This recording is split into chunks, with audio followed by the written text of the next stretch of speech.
الحمد لله وكفى والصلاة والسلام على سيد الرسل وخاتم الأنبياء والصلاة والسلام على سيد الرسل وخاتم الأنبياء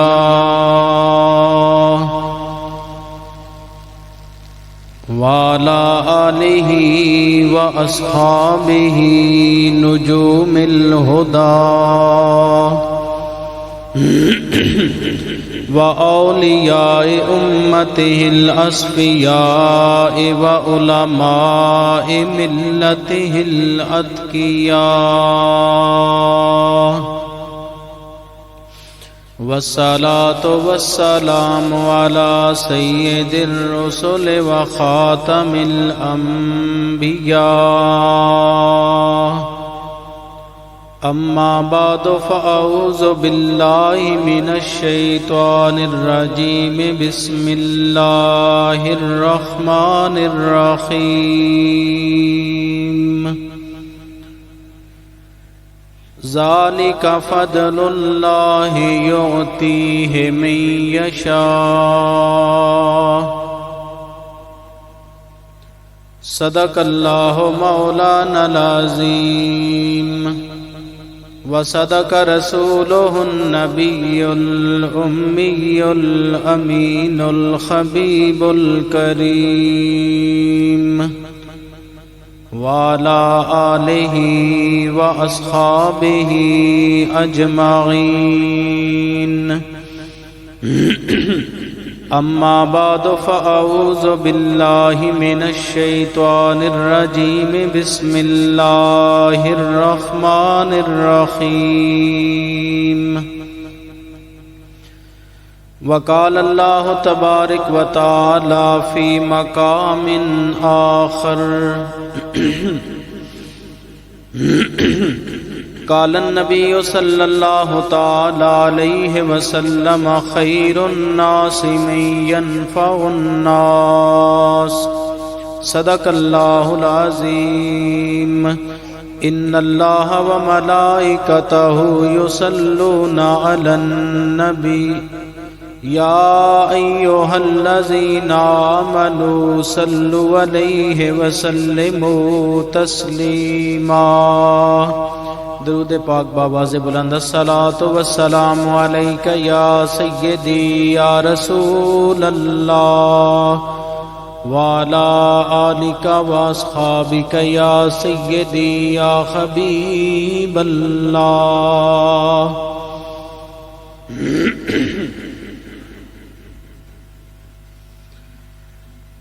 تو وہ فقیہ فقاہت کی آبرو تجھ سے تو وہ فقیہ فقاہت کی آبرو تجھ سے تیری فقاہت شرع مبین کو میرا سلام تیری فقاہت شرع مبین کو میرا سلام سمٹ گئی ہے زمانے کی کروٹیں ساری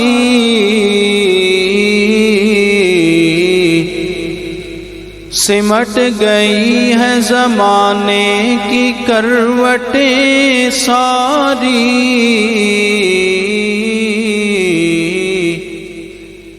تیری فراست فکر و نظر کو میرا سلام تیری فراست فکر و نظر کو میرا سلام مچی ہے دھوم امامت تیری جہاں میں امام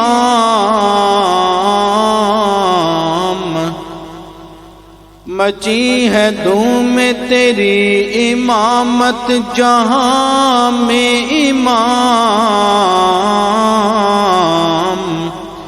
تیری امامت شرق و غرب کو میرا سلام، تیری امامت شرق و غرب کو میرا سلام۔ قابل صد عزت و احترام و تکریم برادران اسلام، دوستو، بزرگوں، عزیزو، یہ مبارک مہینہ شعبان المعظم کا مہینہ ہے، اور شعبان کی 2 تاریخ کو حضرت امام اعظم ابو حنیفہ آپ کا وصال با کمال ہے۔ اس حوالہ سے میں آج کی گفتگو آپ کے سامنے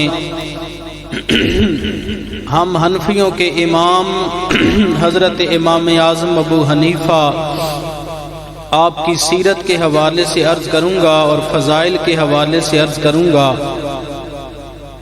دعا ہے اللہ تعالیٰ میری زبان پر کلمت الحق جاری فرمائے، اور سن کر سنا کر ہم سب کو عمل پیرا ہونے کی توفیق عطا فرمائے۔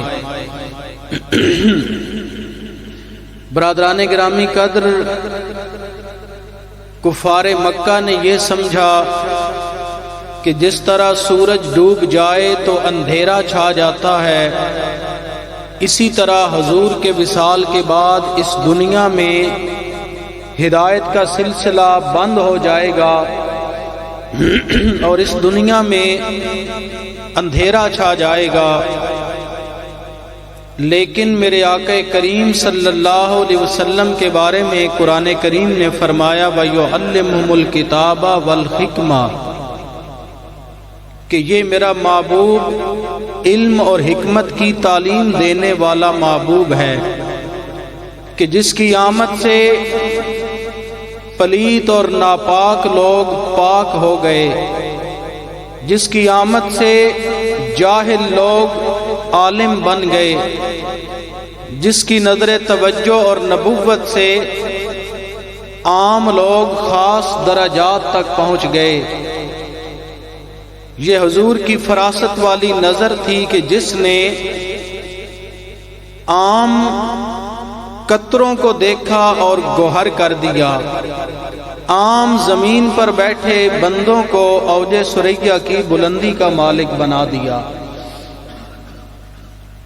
حضور نبی کریم صلی اللہ علیہ وسلم کی آمد پر ایسا تزکیہ ہوا کہ یہ سورج ڈوبا نہیں، حضور کی ہدایت اور نبوت والا سورج جب چڑھا تو وصال مصطفیٰ کے بعد آج بھی میرے مصطفیٰ کا فیض کائنات میں جاری و ساری ہے۔